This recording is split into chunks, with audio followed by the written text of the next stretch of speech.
Imaginemos que cada persona está hecha de una combinación de diferentes colores.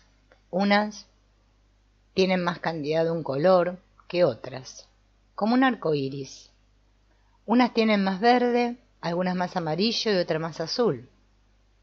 Según esta idea del arco iris, cada persona sería una combinación de diferentes colores en distintas proporciones, y esto es lo que distingue a una persona de otra, ya que van a tener percepciones y dones diferentes y como consecuencia una finalidad distinta en la vida. Aunque todos vengamos del mismo arco iris, somos diferentes, como las hojas de un árbol o las piedras del camino. Esto hace que cada uno tenga una función distinta y que todas las áreas estén atendidas, lo que se traduce en una humanidad en movimiento. Cuando la persona encuentra su función, se siente realizada, porque encaja en el lugar adecuado del grupo. Hay que considerar que muchas culturas han descrito detalladamente el desarrollo de los estados de conciencia. En la India hay una tradición milenaria que se ha dedicado a la contemplación y al silencio, generando una metodología completa de cómo alcanzar la autorrealización o iluminación. Veamos cómo funciona el inconsciente. Todos tenemos capacidad para conectar con esta parte de la mente que permanece unida al espacio infinito de paz al que apuntan los orientales. Es un espacio infinito, sin límites, donde las emociones densas simplemente no existen y simplemente eres. Ni siquiera hace falta un gran entrenamiento para alcanzar este estado, para abstraerse del mundo exterior. Hay muchos niveles de conexión con el interior de uno mismo. Como se descubrió en los estudios hechos con los monjes tibetanos del Dalai Lama, la práctica de la meditación permite desarrollar zonas del cerebro que producen bienestar hasta el punto de romper las escalas máximas medibles, como ocurrió con el monje Ricard, considerado el hombre más feliz del mundo. Los beneficios de la introspección para el sistema nervioso y para el sistema inmunológico están comprobados por estudios fehacientes. Entre otras cosas, se han visto cambios morfológicos en la estructura del cerebro al practicar ejercicios de introspección de forma sostenida durante 8 semanas, aunque hace falta mantener la práctica para que este cambio perdure en el tiempo. Es como un músculo que pierde volumen si dejas de ejercitarlo. En la India se describe la conexión con el mundo sutil como una musculatura que se desarrolla con las prácticas espirituales, tomando la forma de una especie de turbante sutil que se ve en muchas figuras y dibujos hindúes. En nuestra vida cotidiana, nosotros creemos que decidimos lo que hacer con nuestra vida en cada momento. No tenemos en cuenta que la mayor parte de nuestra actividad cerebral está relacionada con lo inconsciente, por mucho que creamos que nuestras creencias y apetencias son libres. A lo largo de la vida recibimos impactos emocionales que quedan asociados a determinados estímulos. Estos impactos se graban en el inconsciente y permanecen como referencias para la vida emocional. Por ejemplo, si en el colegio el profesor te dice que salgas a la pizarra y en ese momento te quedas en blanco, vas a registrar la expresión del profesor visualmente y la risa de tus compañeros auditivamente. Esta información que entra por los sentidos va a quedar grabada en el psiquismo. Te puede servir de aliciente para estudiar más y mejor, para esforzarte y mejorar tus conocimientos. Sin embargo, también puede sesgar la interpretación que vas a dar a las cosas que te pasen. Puede ser que a partir de ahí, cada vez que tengas que hablar en público, sientas inseguridad y un nudo en la garganta. Además, vas a tener la tendencia a creer que se ríen de ti. Añadirás tensión a tu vida, con miedo de hacer el ridículo. Puedes llegar a encogerte, perder la espontaneidad y autenticidad que quisieras. Será más difícil confiar en ti mismo. Así lo graba el inconsciente, y esta información perdura hasta que introduzcas información nueva y adoptes por completo otra perspectiva. Lo mismo pasa con relación a los impactos gozosos. Si has tenido un encuentro amoroso especialmente intenso con tu primera pareja, esta vivencia también queda grabada. Dicha experiencia puede alinearte a una visión amorosa y cercana de los seres humanos, pero también puede hacer que busques compulsivamente revivir aquella experiencia y frustrarte al sentir que las emociones actuales no alcanzan el nivel de intensidad que recuerdas. De esta manera, los impactos que se han quedado grabados pasarán a influir poderosamente en tu emocionalidad. Por suerte, nuestra mente es muy maleable y nuestro consciente tiene la capacidad de reordenar estas tendencias y redirigirlas a nuestro favor. No obstante, hasta que esto no ocurra, las conclusiones que has sacado van a ser las referencias emocionales de tu vida. El ser humano tiene miedo de lo intangible. El inconsciente parece que lo es. Por ello se habla del inconsciente como si fuera algo ajeno, extraño, peligroso. Con todo, la doctora Cadence Perch, neurocientífica norteamericana, descubrió el receptor opioide que comunica la psique y el cuerpo a través de la red nerviosa psicosomática. Es el mecanismo a través del cual el inconsciente se manifiesta en el cuerpo, provocando grandes cambios en el interior de la célula. En pocas palabras, probó que el inconsciente informa al cuerpo, que a su vez te informa a ti. De ahí que sea tan importante oír al cuerpo y sus reacciones. Al escuchar tu cuerpo, estás escuchando tu inconsciente. Sí, al escuchar tu cuerpo, estás escuchando tu inconsciente. Vivir dentro del cuerpo conscientemente es vivir en el aquí y ahora. Sentir lo que pasa en tu cuerpo es estar en ti. Este funcionamiento del cuerpo y la psique juntos está determinando tus gustos, tendencias, anhelos y deseos. Las conclusiones que has sacado de tus vivencias quedan almacenadas en tu mente y determinarán si tendrás una vida animosa y feliz o decaída e infeliz. Podríamos tomar como ejemplo una chica que tiene muchas dificultades para hablar. No es que fuera de pocas palabras, sino que para sacarle una simple sílaba era difícil. Extrañados por esta dificultad, se descubrió que de muy pequeña se había caído en un río. Cuando abría la boca para llamar a su madre, le entraba agua y se atragantaba. Evidentemente en ese momento su inconsciente registró que abrir la boca para hablar podía implicar riesgo de muerte. Esta conclusión inconsciente provocaba aquella parquedad de palabras tan llamativa. De ahí la importancia de dar un significado nuevo a todas las creencias que nos hacen perder energía y alegría de vivir. Tengamos en cuenta que para el inconsciente no existe ni el antes ni el después, todo es una hora infinito. Por ello, la influencia de una experiencia no desaparece por sí misma, pase el tiempo que pase por mucho que trates de huir de ella. Pero también gracias a este tipo de tiempo no definido, ahora mismo puedes cambiar el punto de vista de cualquier acontecimiento pasado y darle una significación completamente nueva. Por ejemplo, si de pequeño estabas con tu madre en una zapatería y de repente dejaste de verla y pasaste miedo, este miedo sigue presente en la vida adulta cada vez que te sientes solo. En realidad, tu madre había ido a pedir a la dependienta un número más para ti y no te había perdido de vista. Con esta nueva versión de los hechos, tus sensaciones pueden cambiar drásticamente. Una era la visión del niño, otra la visión de la madre adulta. El adulto representa el pensamiento actual y tiene la potestad de ser una figura de seguridad y apoyo para el niño, que representa la emoción.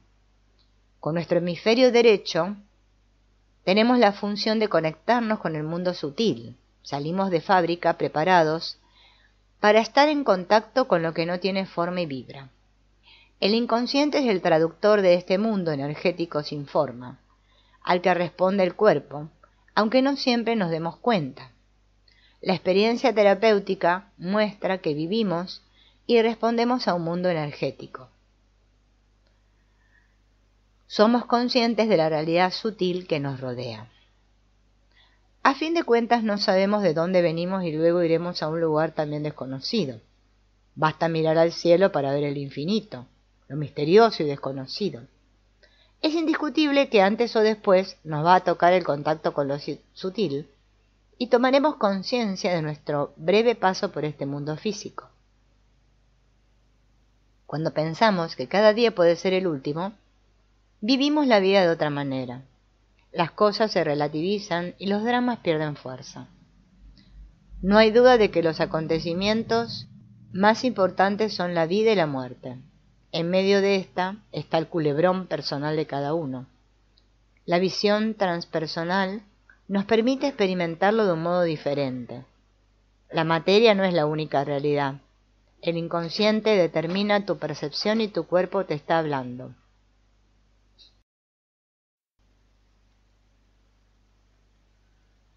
Escúchalo. El cuerpo, además de ser una máquina de una complejidad y eficiencia inimaginables, tiene una característica que influye poderosamente en la vida emocional. Una memoria precisa y exacta de aquello que experimentó y reconoció como vital. Cada célula guarda el recuerdo de los impactos trascendentes. Una amenaza para su integridad, la tensión, el enfado, y por un castigo, igualmente. Recuerda los momentos de gozo, de contacto profundo, alegría y liberación. Cada estímulo similar va a suscitar en el cuerpo la misma reacción, tensionando en el caso de una memoria dolorosa de miedo o de desagrado, o disfrutando de una vivencia placentera de paz o de unidad. Este automatismo hace que aparezca un nudo en la garganta, se encoja el plexo, se sientan mariposas en el estómago, se experimenta una sensación de alegría y levedad corporal. Hay una retroalimentación directa entre la memoria corporal y la vida emocional.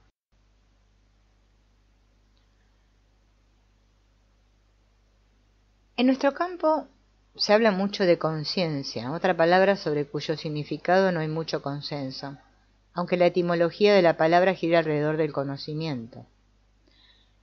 El diccionario la define como el conocimiento inmediato o espontáneo que el sujeto tiene de sí mismo, de sus actos y reflexiones, y como la capacidad de algunos seres vivos de reconocer la realidad circundante y relacionarse con ella. Visto así, conlleva una subjetividad enorme, cómo la persona percibe su imagen, sensaciones corporales e impulsos, cómo percibe el mundo externo y reacciona a él. La conciencia corporal puede provocar aceptación o rechazo de sí mismo, sentir sensaciones o alejarse de ellas, vivir el cuerpo o dejar de sentirlo. También hay una importante influencia ética, la connotación moral, que otorga a cada evento, tan dependiente de lo que piensa la sociedad y la cultura, si el grupo admite divergencias de opinión o impone su manera de ver. Todos estos elementos determinarán lo que piense la persona y las acciones que realice. En Bali, poner comida y bebida para el espíritu del lugar en la calle es una práctica común.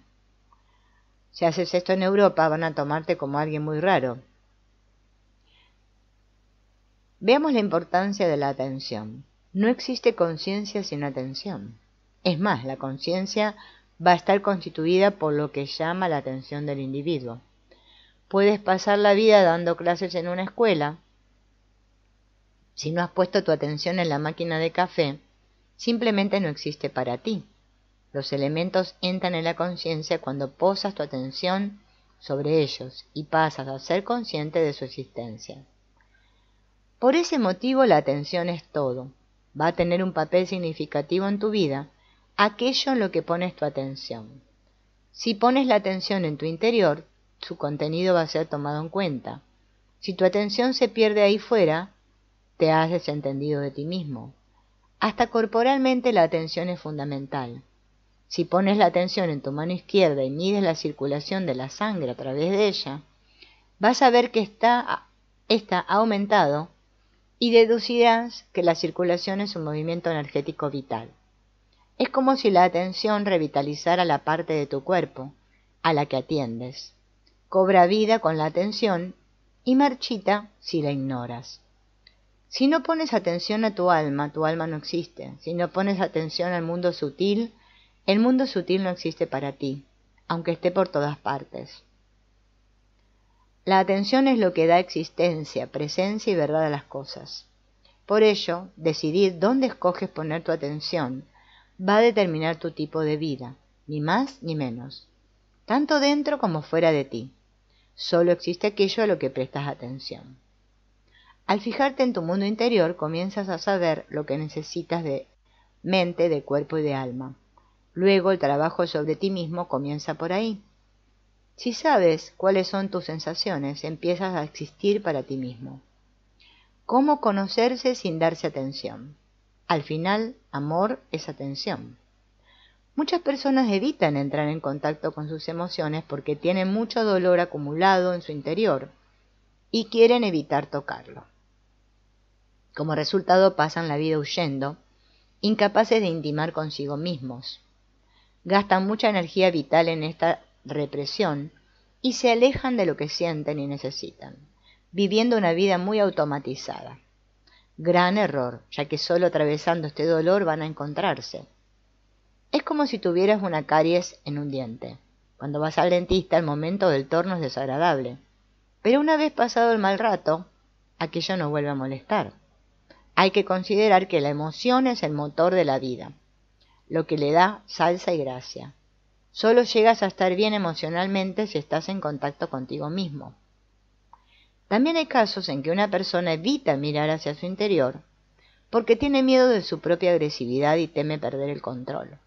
O cree que lo que tiene en él es algo feo, sucio y monstruoso. Casi siempre porque siente dentro cosas que considera inaceptables e indignas.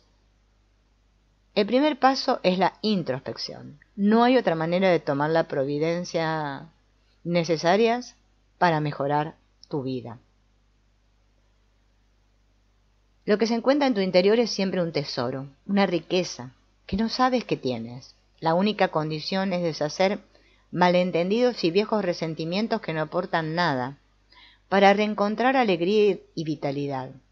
Es como la savia del árbol, que cuando se activa y crece, hace que la cáscara vieja e inútil caiga por sí sola, sin esfuerzo. Ahora veremos la importancia del mecanismo de la proyección, base del funcionamiento mental humano y una gran herramienta para desarrollarnos.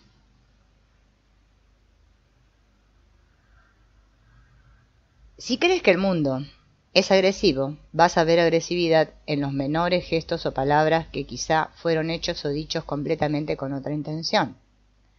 Uno juzga según la perspectiva que ha adoptado a priori. No es ver para creer, sino creer para ver. Vas a ver aquello que corresponde a la idea que has forjado. Esto ocurre incluso en las cosas más pequeñas. Imaginemos que tienes la idea prefijada de que te ningunean y en una semana has vivido 10 experiencias. En 9 de ellas te tuvieron en cuenta, pero en una sola no aceptaron tus ideas ni te consideraron. Esta es la que registras, porque coincide con la idea que tienes del mundo y de ti. Luego presentarás una larga lista comprobando cómo te ningunean, pero has dejado fuera las innumerables ocasiones en que te respetaron y escucharon. Una lista mucho mayor si haces bien las cuentas, y así es como funciona la proyección. Hay que considerar las ideas fijas instaladas en tu programa mental, a la que le das credibilidad total. Dejas de ver lo que pasa realmente para afianzar tus creencias. Si pudieras ver otros ángulos, pasarían a ser verdad otras cosas que pasarías a ver en el mundo. Luego hay que empezar por dudar de las conclusiones que uno ha sacado sobre sí y sobre el mundo para poder ser objetivos. ¿Pero por qué cuesta tanto? Porque ciertas creencias son la base del programa, y aunque sepas que no son reales, sigues sintiéndolas así en tu interior. Imagínate que llegan 2 hombres jóvenes y guapos a un bar. Una chica se fija en ellos, y ellos se dan cuenta de que los están observando. Uno de ellos se lleva muy bien con las mujeres y tiene una vida plena de relaciones y amistades femeninas. Al ver interés de la chica, piensa: «Qué guapa, voy a ir a charlar con ella. Seguro que nos la pasaremos bien». El otro, que se acaba de separar y tiene un tremendo litigio con su exmujer, piensa: «¿Qué querrá esta chica? Seguro que busca algo. No es de fiar. Mejor no me acerco». Esto es una proyección. Cada uno piensa y reacciona según su programa mental. Se fija en ideas distintas, que provocan reacciones distintas y que acaban en acciones distintas. Si tomas conciencia de estas distorsiones, de tu pensamiento y tu visión del mundo, puedes experimentar un cambio importante. Cuando pones tu atención sobre estas cuestiones, aparece el camino. Si no conoces estas reglas básicas del funcionamiento humano, seguirás viendo la realidad a tu manera. La vida es un juego divino, pero es un juego. Pero todo es cuestión de atención, porque allí, donde pones tu atención, eso crece. Hoy en día una enorme parte del tiempo útil, las personas la pasan con su teléfono móvil, buscando información o comunicándose, sin que la mente tenga que sintetizar ni elaborar nada. Nunca la atención estuvo menos enfocada que ahora, pues el ritmo excesivo de estímulos invita a la dispersión. Para entrenar la atención es necesario un esfuerzo extra, para no dejarse llevar por la inmediatez de la información superficial, contraria a la atención sostenida. La mente es una gran actriz, capaz de vivir una tragedia griega o un romance hollywoodiano, o de seguir el vuelo de un abejorro. Si la pones a tu servicio y la enfocas, ofrecerá un repertorio inacabable de experiencias vibrantes. Entrenada, fluye fácil y ligera allá donde la dirijas. Como la energía sigue el pensamiento, te vas a asombrar de cómo las cosas aparecen, se hacen y se materializan sin esfuerzo. Parece que la vida se ha puesto de tu lado, pero si la dejas sin rumbo, la mente se divide, se distrae, se despista, no llega a ninguna parte, pierde totalmente su función y solo da la lata. No fue creada para los devaneos, sino que tiene una función, el foco. Hay un estudio que se llama Una mente que divaga es una mente feliz, en el cual descubrieron que la mente tiene una tendencia innata y espontánea al devaneo, a escaparse del momento presente de forma involuntaria y por tiempo indefinido. Es interesante destacar que este estado de ensoñación activa el área cerebral de la escucha, esto es, te quedas escuchando el parloteo de tu propia mente. Calcularon que pasamos un 47% del tiempo en ese estado, que además no es nada agradable. El no ser consciente del momento presente hace que te sientas infeliz. Una vez más, la atención es la protagonista, lo que quiere decir que una mente enfocada es una mente feliz. Cuando estás absorbido en una tarea que te interesa y capta toda tu atención, aparece naturalmente una sensación de bienestar, de ser útil, de estar en acción. La insatisfacción aparece cuando el foco desaparece. La misma palabra atención también está diciendo cosas. La atención, o sea, la no tensión, lo contrario que la tensión. La mente divagante tiene tensión y no está cumpliendo con su función.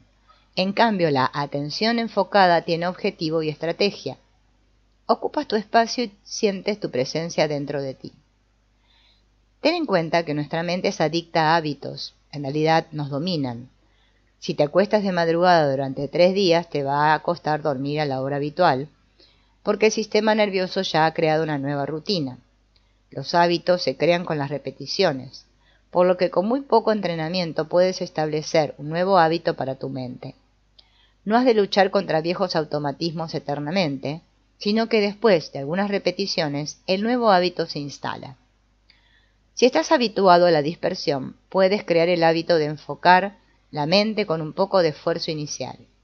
Reforzando la rutina, mantienes la costumbre que tú intencionadamente has creado.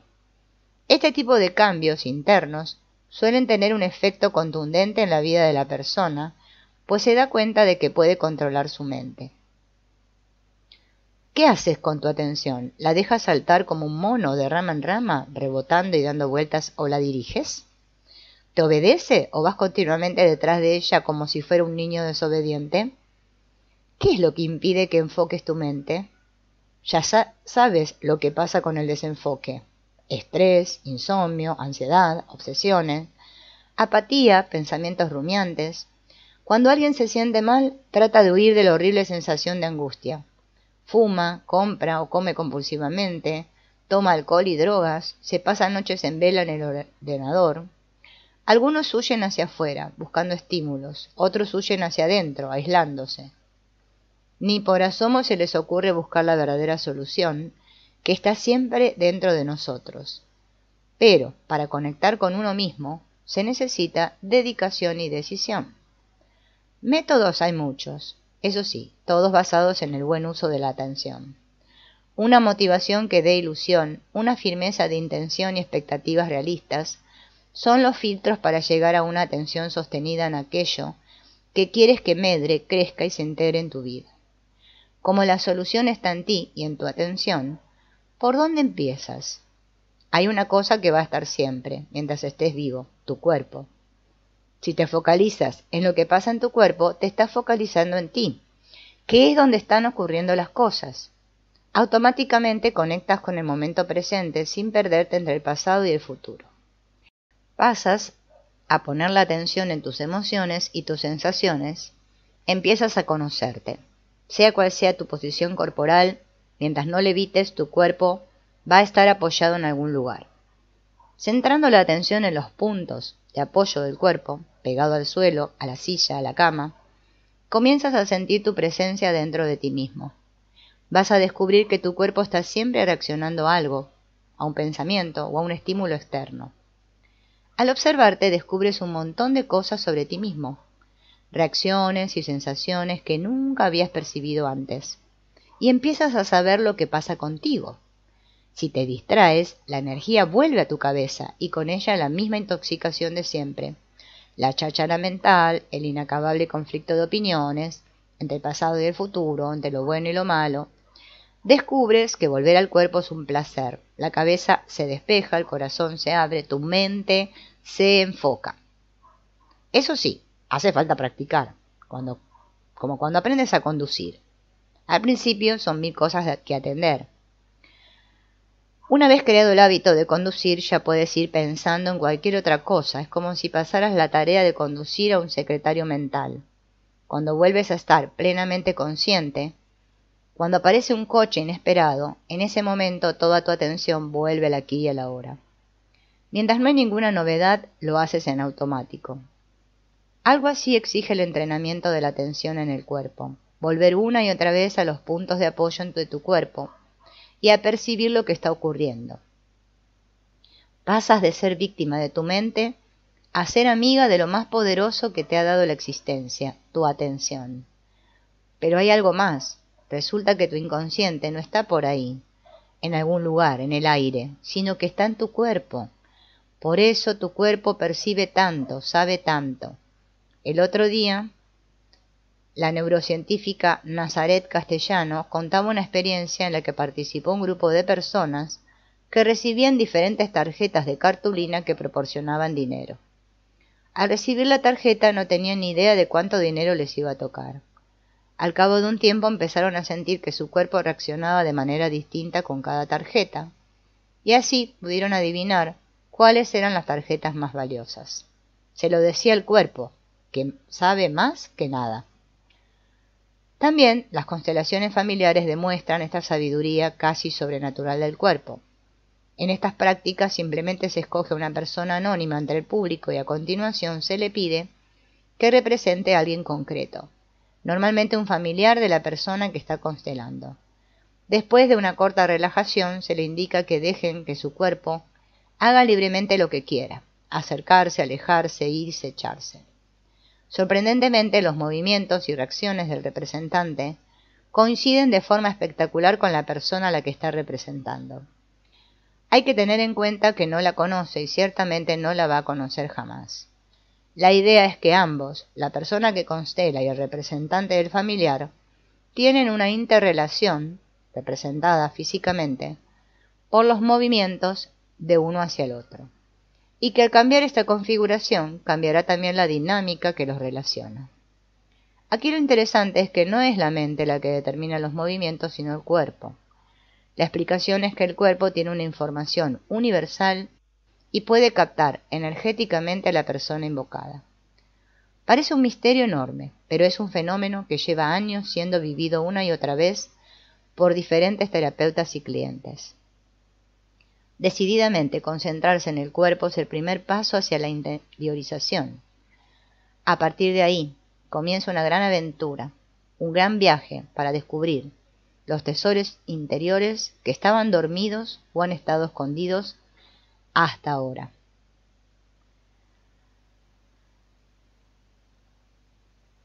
Un inmenso océano, misterioso, fascinante, insondable, con el poder hipnótico del que guarda en sus entrañas tesoros y tragedias, precipicios inimaginables y formaciones de una belleza estremecedora, seres con 1000 formas caprichosas, especies conocidas y desconocidas. Esa potencia vertiginosa que fascina y atemoriza es la imagen que brota en mi mente cuando pienso en el gran inconsciente. Una mezcla de fascinación y respeto, temor y admiración. Algo grande, inconmensurable, que me atrae y me asusta al tiempo. Aunque el término inconsciente tiene diferentes significados, esta palabra evoca en mi mente su acepción psicológica, el término que Freud consiguió encajar en el lenguaje del hombre de la calle. Pero si preguntas a alguien sobre su significado, probablemente pondrá una cara de circunstancias, mientras escudriña su mente en búsqueda de una definición que le cuesta encontrar. ¿Cómo definir algo tan abstracto? A mí tampoco me resulta fácil explicar algo que no tiene una forma reconocible, ni un lugar exacto de ubicación. Solo puedo afirmar que conozco su fuerza y los efectos de esa fuerza. Creo conocer su manera de empujarme hacia adelante y crear todo aquello que necesito para la evolución del alma y de la conciencia. Una vez que constaté su existencia, mi atención quedó cada vez más atrapada y fascinada por esta fuerza abstracta pero presente y detectable. Descubrir sus huellas y su forma particular de guiar mis actos y reacciones pasó a ser una práctica diaria. Es bien verdad que a veces me empuja hacia sentimientos o impulsos claramente destructivos, inconvenientes, rechazados por mi mente y mi ética. Pero investigando en el pasado reconocí imágenes y recuerdos que se quedaron grabados en mi mente, que respondían a experiencias que tuvieron consecuencias atroces. Aquella vez en que me atreví a hablar y acabé incomprendida o rechazada, hizo que algo de dentro me obligara a callarme cuando quería hablar. Una experiencia amorosa que me había dolido en el fondo del alma ahora hacía que lo evitara, aislándome. Una iniciativa del pasado que había resultado un fracaso hacía que ahora dudara cuando quería iniciar algo nuevo e ilusionante. Una injusticia tragada en el pasado hacía que todavía brotara en mí un resentimiento, una rabia o una necesidad de venganza irrefrenable. Todas las veces en que había tragado sapos y culebras hacían que ahora perdiera el control en el momento menos adecuado. Iras no deseadas que era incapaz de frenar, alimentadas por impulsos oscuros, pulsiones que brotaban de la profundidad de mi océano interior, a veces con consecuencias nefastas para mi vida y mi relación con las personas a las que quiero y amo. Al final, remordimiento, reproches, dolor, separación. Analizando más profundamente estos comportamientos, llegué a la conclusión de que en su esencia eran impulsos que tenían la intención de protegerme de dolores experimentados en el pasado. Actitudes que cortaban mi energía vital y mis añoranzas, pero que me protegían de correr al peligro de volver a vivir algún dolor agudo e insoportable, experimentado en una vivencia anterior. La intención verdadera de esta fuerza, que brotaba de mis entrañas más profundas y me coartaba, era protegerme. Protegerme de un sufrimiento, un aprendizaje hecho de experiencias antiguas que quería evitar dolor. Era una fuerza amiga. Al darme cuenta de esto, empecé a recordar todas las veces en que el impulso había sido constructivo, coherente y sano. Eran muchas veces me había salvado de situaciones hasta peligrosas, por una intuición que venía no sé de dónde, por un pensamiento no racional que había evitado una situación verdaderamente problemática. Esta fuerza de origen desconocido, tan poderosa e indomable, no paraba de mostrar que decididamente estaba a mi favor. Intuía que era la fuerza misma de la vida, que se manifestaba así. También me di cuenta de que cuando me frenaba para protegerme, era porque tenía datos obsoletos que ahora ya no tenían validez, pero que fueron muy importantes en su momento. Como brotaban tan de dentro y con tanta fuerza, nunca había parado a analizar su origen y su función. Parecían venir de un lugar desconocido, pero ante un análisis más profundo me di cuenta de que estaban íntimamente ligados a mis experiencias de vida. Lo entendí como la fuerza de la vida actuando a través de mí, poseyéndome. Era una fuerza beneficiosa que me protegía y guiaba a su manera. Me di cuenta también de que podía actualizar estos datos con lo que sabía ahora, de tal manera que los impulsos que brotan de dentro pasaban a ser beneficiosos, y si no lo eran es porque algo todavía necesitaba ser ordenado. Era la tarea que me tocaba, personal e intransferible. La puesta a punto iba a permitir que lo nuevo pudiera ser vivido sin resistencia. En otras palabras, con un trabajo de limpieza emocional, sistemática y consciente, esta enorme fuerza interna iba a ayudarme a vivir sin miedo a aquello que anhelaba y necesitaba. Había sido un freno basado en el miedo, ahora podía convertirse en un acelerador y un facilitador. Esta idea me hizo ver la vida de otra manera. La fuerza vital había pasado de enemiga, o al menos de una amiga que te puede traicionar, a una amiga de verdad. Esta enorme grandeza que veía en el mar estaba dentro de mí, en mi interior. Pasé a sentirme acompañada o protegida por la vida. Algo importante cambió. Podía disfrutar de lo bello y placentero y podía usar lo desagradable o doloroso, como un aprendizaje útil y necesario. También me di cuenta de que aunque este enorme poder inconsciente es amigo, hay que transitar por él con el máximo respeto, paso a paso y sin creer que estás en posesión de ninguna verdad especial. Es asequible a todos, pero el permiso para adentrarse en este ámbito poderoso es dado milímetro a milímetro, con la obligada conciencia de que eres una pequeña y humilde pieza de algo infinitamente mayor que tú, que al tiempo te necesita para completarse. Freud hablaba del inconsciente personal, Jung del inconsciente colectivo.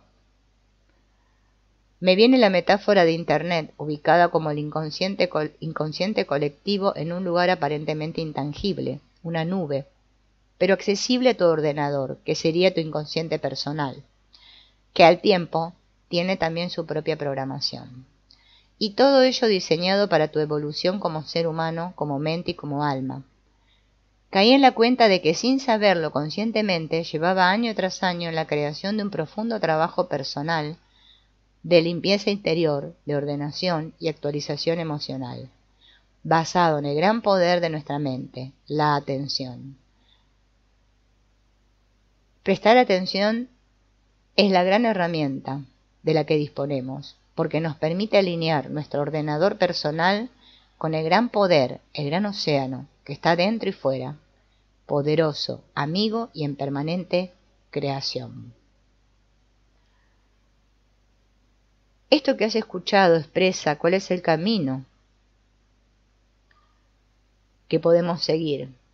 Nos percatamos de que el inconsciente es una fuerza de vida que nos empuja hacia adelante, pero, queriendo protegernos, retiene algunas conclusiones equivocadas que deben ser corregidas, porque el psiquismo guarda los impactos y reacciona a los mismos estímulos.